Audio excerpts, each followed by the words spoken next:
오늘 하나님의 말씀은 사랑은 기술입니다 라는 제목 가지고 하나님의 말씀 증거하겠습니다. 주보에도 담았지만 화성에서 온 남자, 금성에서 온 여자라는 책이 약 15년 전에 베스트셀러였습니다. 그 책을 저희 목회자들도 꼭 다 읽어보라고 하는 거예요. 그 책을 읽어보면은 정말 사람의 심리, 특히 교회는 남성도들보다 여성도들이 오늘도 저희 80%가 여성도님들이네요. 여성도들이 너무 많기 때문에 읽어보라고 저희들한테도 필독서로 권해줬던 책입니다. 남자하고 여자가 생각이 너무 다르다는 거죠. 그래서 이분이 이제 그 정신과 의사죠. 그리고 심리학 박사고 정신과 의사 존 그레이라는 분이 결혼 생활을 하는 사람들을 분석을 해봤는데 50%가 이혼을 한다는 거예요. 저도 저희 주변이나 이렇게 보면 한 50%는 이혼을 하게 되고요. 그렇게 하는 것을 봤고요. 그 나머지 50%도 그 중에 50%는 그러니까 반은 억지로 의무감에 산다고 합니다. 어쩔 수 없이 살고 의무감에 산다고 하고요. 우리나라 말로 의리 때문에 산다 그렇게 산다고 합니다. 그래서 결국에는 그 50%에서 20% 그러니까 전체 가정에서 10%만 서로 부부가 사랑을 느끼면서 행복하게 살아간다고 합니다. 근데 이거를 우리는 애정이 식었다라고 생각한다는 거예요. 이 저자가 얘기한 건 애정이 식어서 사람들은 애정이 식어서 그런다라고 생각을 하는 거예요. 근데 그게 아니라는 거죠. 서로를 모르기 때문에 그런다는 겁니다. 이 교수도 첫 결혼에 실패하고 두 번째 반이라는 여자를 만나면서 그 삶이 바뀌게 되는 과정을 자기가 서술한 겁니다.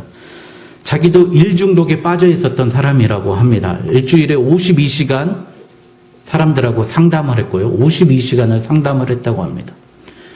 그리고 틈틈이 책을 쓰고 세미나를 개최하고 얼마나 바쁘게 살았는지 아내가 섭섭해하는 모습을 보였다는 겁니다. 그래서 그 아내가 오늘 편지를 쓴 내용이 그겁니다. 남편에게 사랑하는 존, 내 마음을 당신과 나누고 싶어 이 편지를 씁니다. 당신이 어떻게 해야 하는지를 말하는 건 아닙니다. 다만 당신이 내 기분을 이해해 줬으면 하는 것뿐이에요. 당신이 그렇게 많은 시간을 일에 매달려 있다는 것이 나는 화가 나요. 집에 돌아올 때 당신에게는 나를 위한 것이 아무것도 남아있지 않아요. 나는 당신과 좀 더 많은 시간을 함께 하고 싶어요.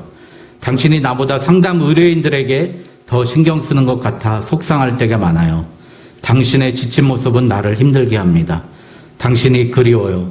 당신이 혹 나와 함께 지내는 걸 원치 않는 것인지, 내가 당신의 인생에 또 하나의 짐을 지게 하는 것은 아닌지 은근히 걱정이 됩니다.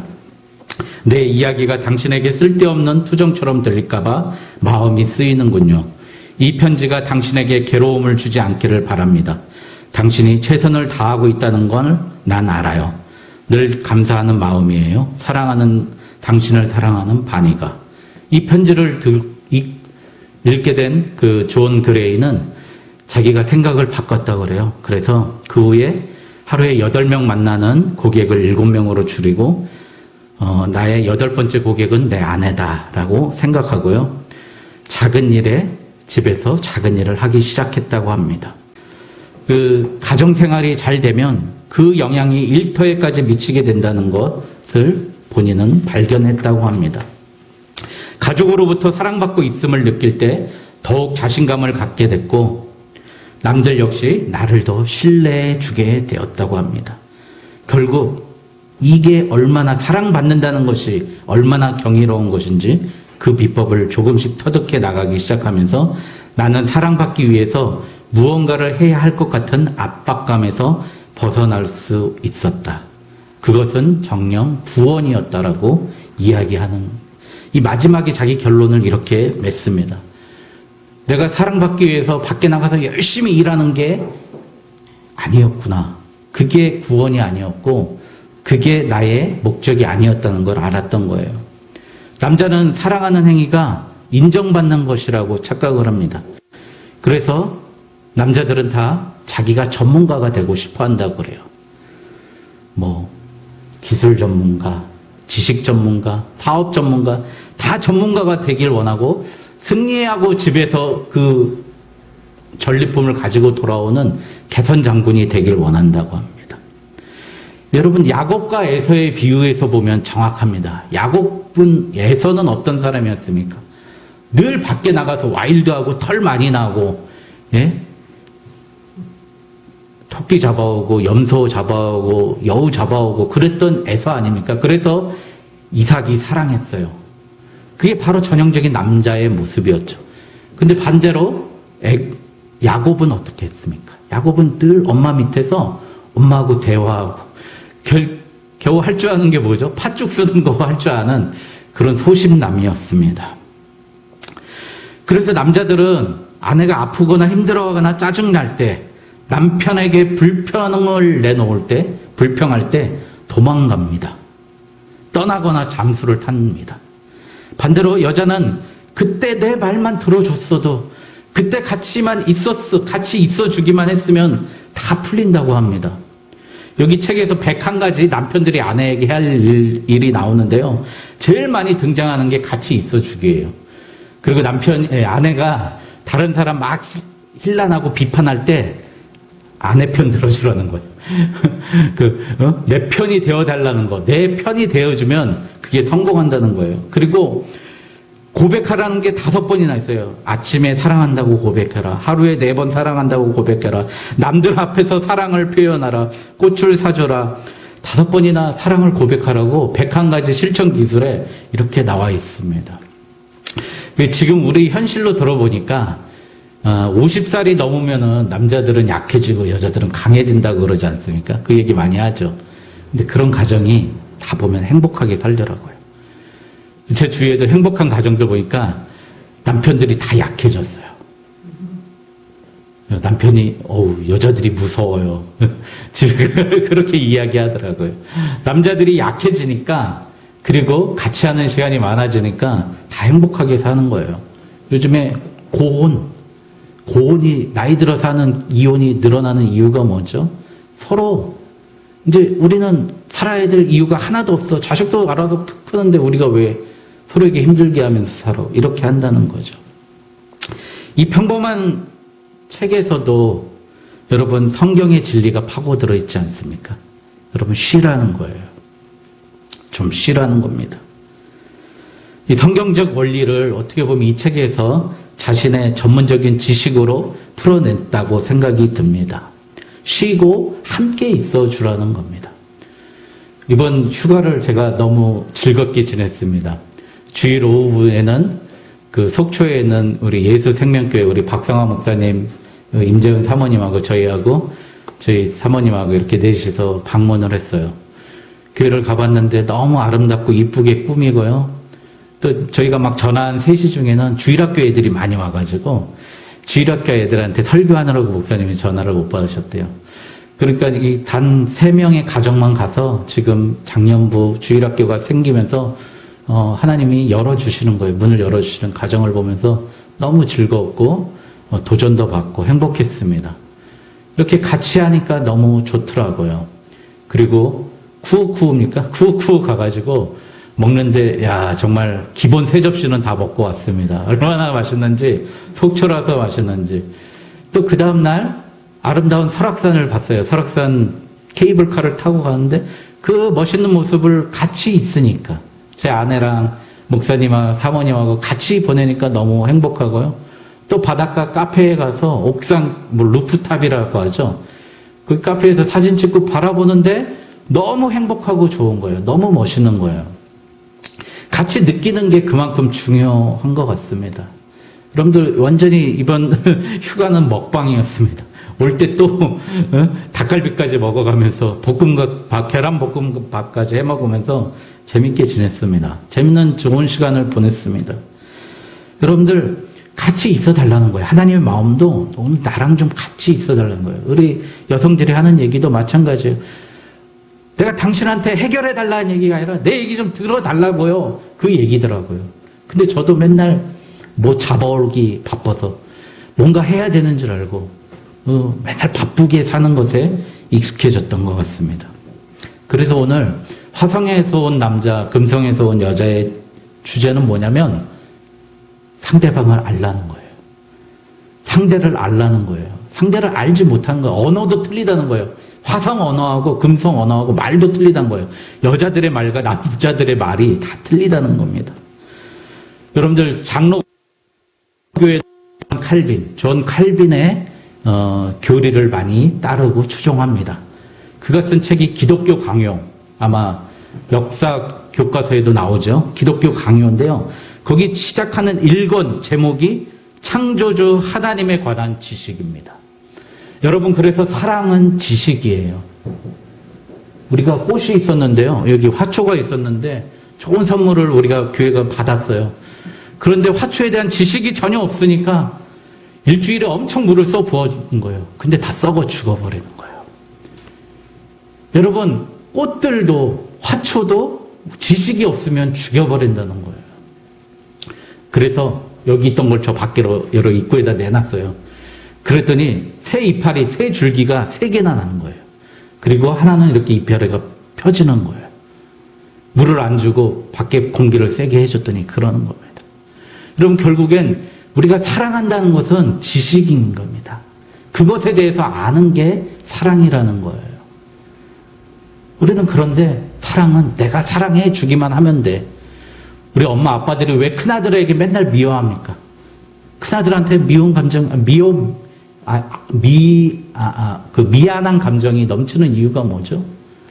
큰애한테 너무 어린 엄마로서, 어린 아빠로서 맹목적인 사랑을 부어줘서 애가 잘못된 걸 아는 거예요. 엄마들이, 아빠들이. 내가 좀 더 성숙했으면, 내가 좀 어른이었으면 아이들을 더 잘 키울 수 있었는데, 그래서 늘 큰아들, 큰딸에게는 엄마 부모들이 미안한 감정이 있습니다. 그래서 상대에 대한 지식을 아는 게 사랑의 시작입니다. 여러분, 이선희의 노래, 여러분, 옛날이요, 제 얘기 있지만, 달 밝은 밤에 그대는 무슨 내용이죠? 알고 싶어요죠. 나는 알고 싶어요. 모든 게 궁금해요. 여러분, 사랑하면 궁금해지는 거예요. 알고 싶어지는 겁니다. 그 사람의 삶이 궁금한 겁니다. 우리는 그러면 하나님에 대한 궁금증이 있는가 한번 오늘 알아보자는 겁니다.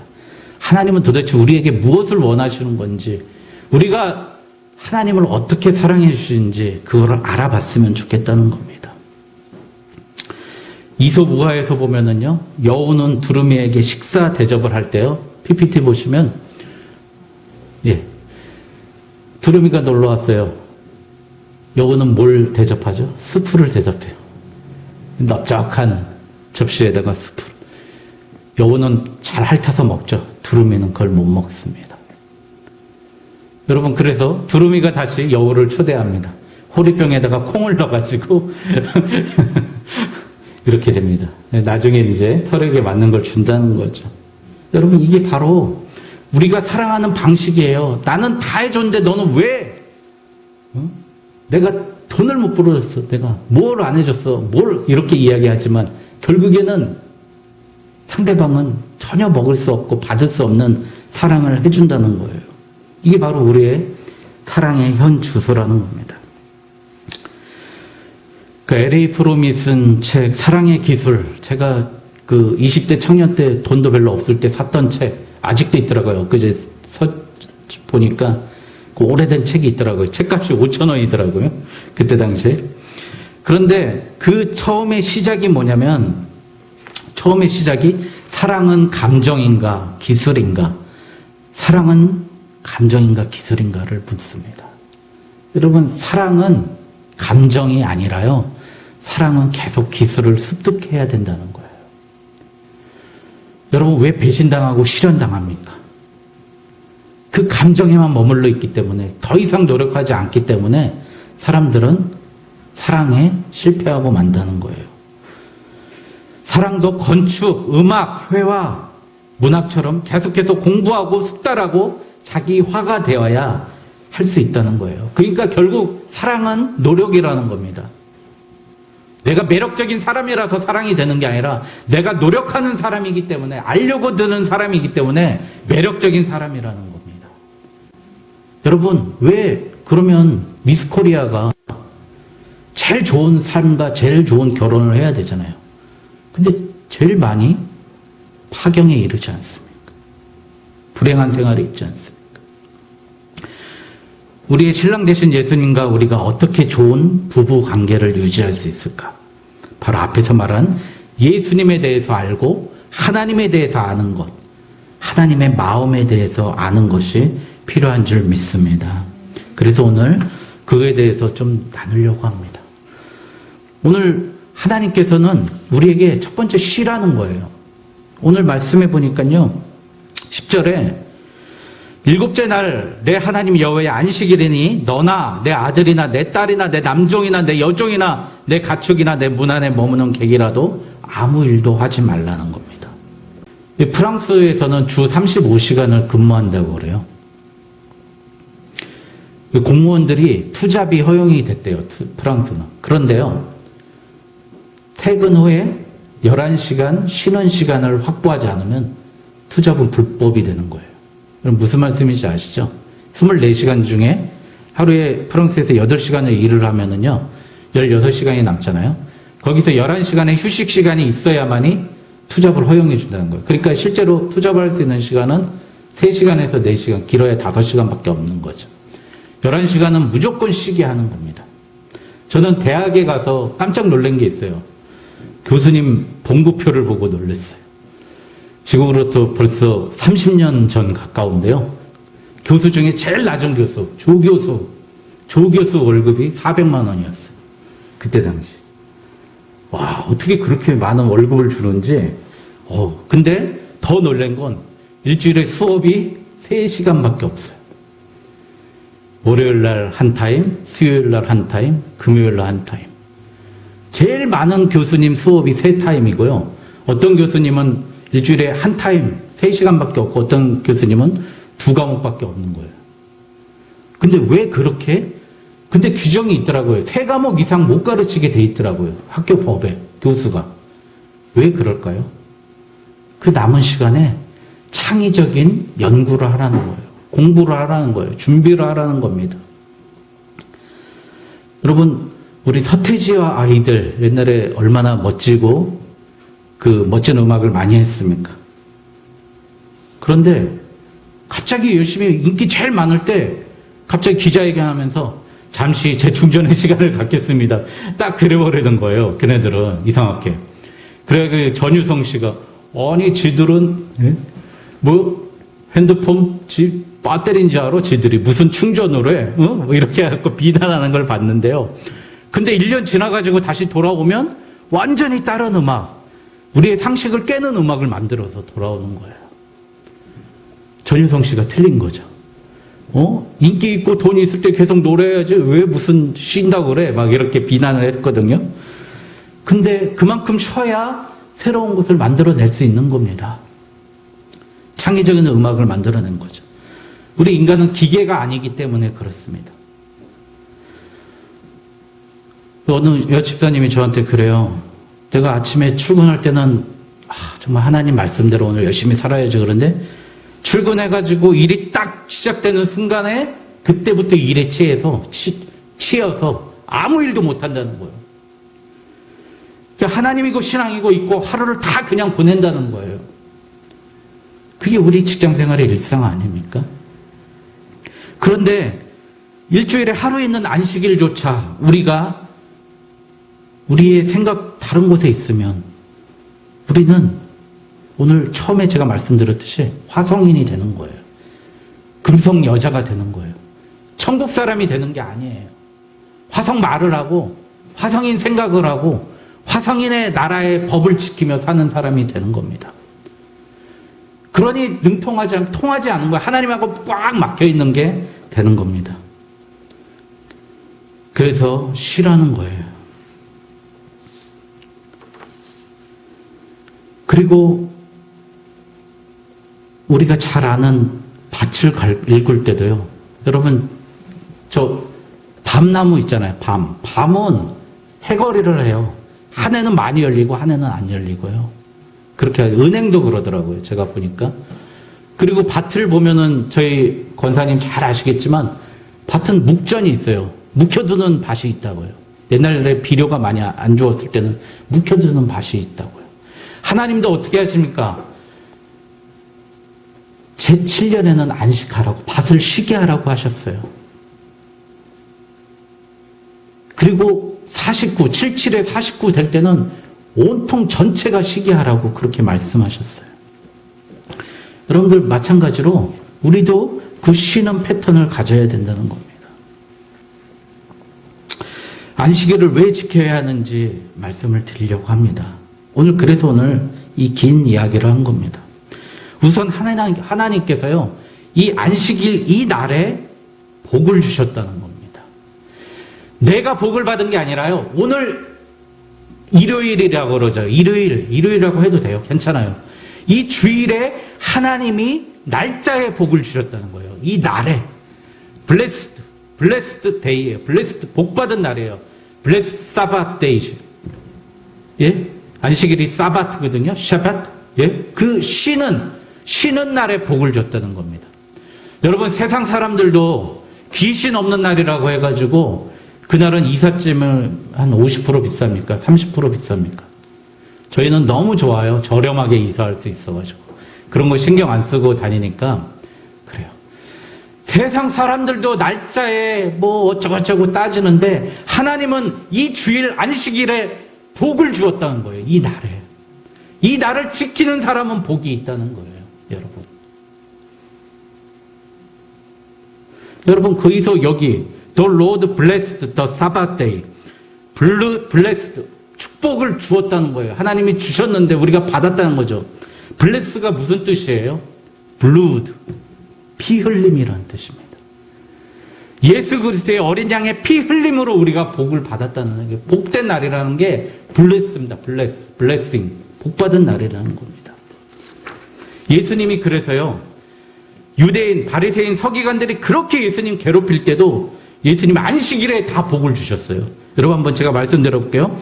안식일에 손 마른 사람을 고쳐주셨고요.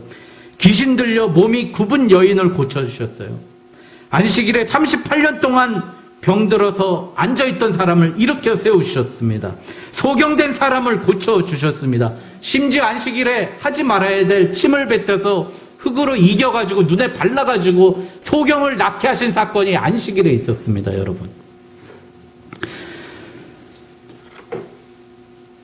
그런데 이 안식일, 예수님이 그렇게 역사하시는 그 안식일을 우리가 떠나면 안 되는 거예요. 예수님이 심지어 이런 말씀했어요. 너희들 예루살렘이 멸망할 때 겨울이나 안식일이 되지 않도록 기도하라. 이게 좀 이해 안 되죠. 겨울은 알겠어요.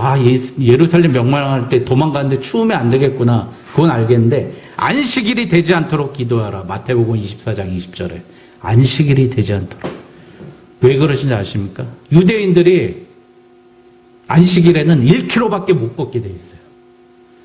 1km밖에 못 걷는데 하늘에서 불 떨어지고 심판받을 때 도망 못 가잖아요. 무슨 얘기예요? 너희 유대인들 그렇게 율법에 얽매여가지고 1km만 못 걷는다고 이야기하지 말라는 거예요. 안식일에 다 할 수 있다는 거예요.